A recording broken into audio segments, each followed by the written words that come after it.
Labing-unang floating Christmas tree sa Mindanao gipasiga sa Opol, Misamis Oriental. Gawas sa maong Christmas tree, nagkadaiyang Christmas lights and decoration sub ang makita sa Opol Boardwalk. Ani ang report? Mabulokon og makahingang hagayod kining labing-unang floating Christmas tree sa Mindanao nga makita sa Opol sa Misamis Oriental.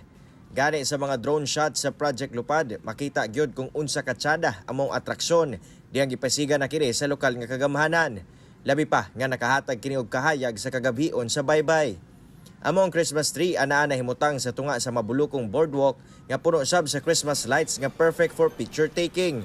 Sumala sa Opol Tourism Office nga moabot nga to sa kapin 400,000 pesos ang budget alang sa mong atraksyon. Pagpasiga na mo ana makaingon gid sila nga it's wonderful kay something new, something big. Actually nag-expect gay kog humongous gid nga Christmas tree, but unfortunately naagi first gid priority na to ang safety. Safety sa magtaod, safety sa pagbutang og safety para sa tanan kay of course open man ang dagat sa Opol basin wala ta kabalo ang weather pod. Among atraksyon sa boardwalk abli alang sa tanan kung asa ginapasiga kini matag alas 6 hangtod alas 10 sa gabii ug mulungtad hangtod Disyembre 31.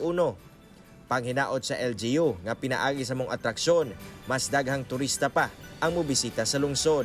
Siguro gid mi maghatag og kalipay sa mga tao, especially sa among Opolanon, at the same time kay new administration man siya. So gihaong namo siya sa theme nga kahayag og paglaom sa bag-ong Opol. Kauban si Makoy Simpron sa kamera.